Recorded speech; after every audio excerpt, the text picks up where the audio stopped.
Attention, mga SSS members and pensioners, paalala po ng SSS, napakahalaga, kakapasok lang, dapat alam ito ng lahat.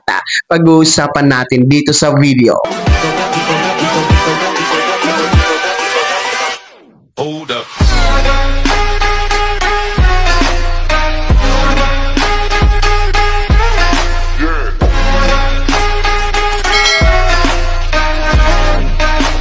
Hello mga ka-vlogs! Welcome dito sa aking YouTube channel. Magandang araw po sa lahat ng mga manonood. Saan po kayong dako sa mundo? Kumusta mga ka-vlogs?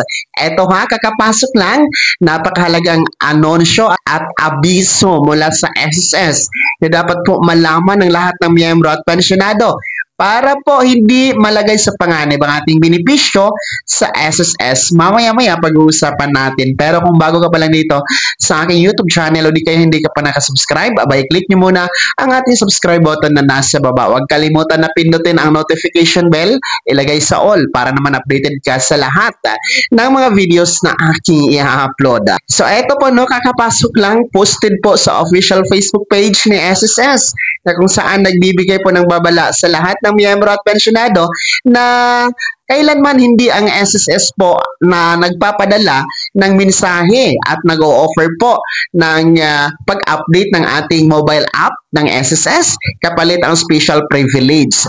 Dahil ngayon, marami tayong natatanggap na mensahe no, na di umano taga-SSS at nag-o-offer po ng serbisyo na i-update daw yung ating mobile app ng SSS no, at ibibigay natin sa kanila yung ating username at ang password.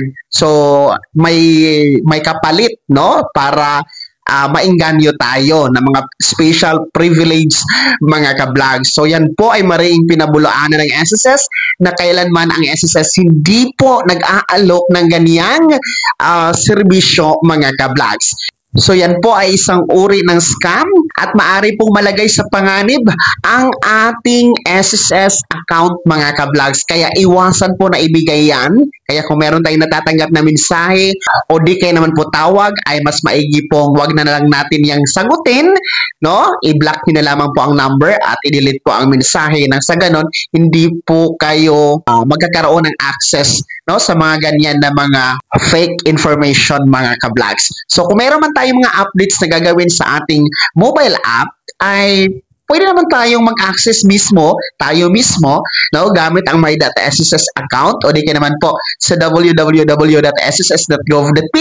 o di kaya naman po bumisita sa pinakamalapit na SSS branch para protektado po ang ating SSS account, no?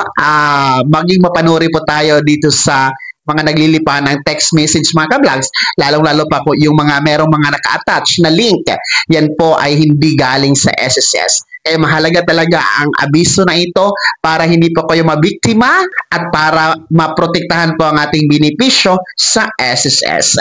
Kaya naman mga SSS members and pensioners, mga ka-vlogs, sino sa inyo dito ang mga nakatanggap ng mga mensahe o tawag na di umano taga SSS at nag-aalok na i-update ang inyong mga mobile app no, kay SSS? Meron po ba? I-comment nyo nga sa comment section na nasa baba. Pakilakip ng buong pangalan at kung taga saan kayo. Bago ako magtapos sa video na to, kung gusto niyo po sumuporta sa aking YouTube channel, maaari niyo pong i-click ang ating super thanks button na nasa baba. Sa mga gusto maging miyembro, pwede i-click nyo lamang ating join button.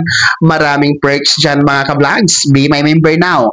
Sana'y naging gabay ang video na to kahit paano na pag-uusapan natin ang mga mahalagang bagay-bagay na may kinalaman sa pagiging miyembro, benepisyaryo at pensyonado sa SSS. Kung hindi ka pa nakasubscribe dito sa aking YouTube channel, maaari nyo na i-click ang ating subscribe button na nasa baba. Huwag kalimutan na pindutin ang notification bell. Ilagay sa all para naman updated ka sa lahat ng mga videos na aking upload. Maaari nyo din i-like ang video na to at kung meron ka pa mga katanungan, maaari nyo i-komento sa comment section na nasa baba. Paki-follow na din po ang aking official Facebook page na nasa screen nyo.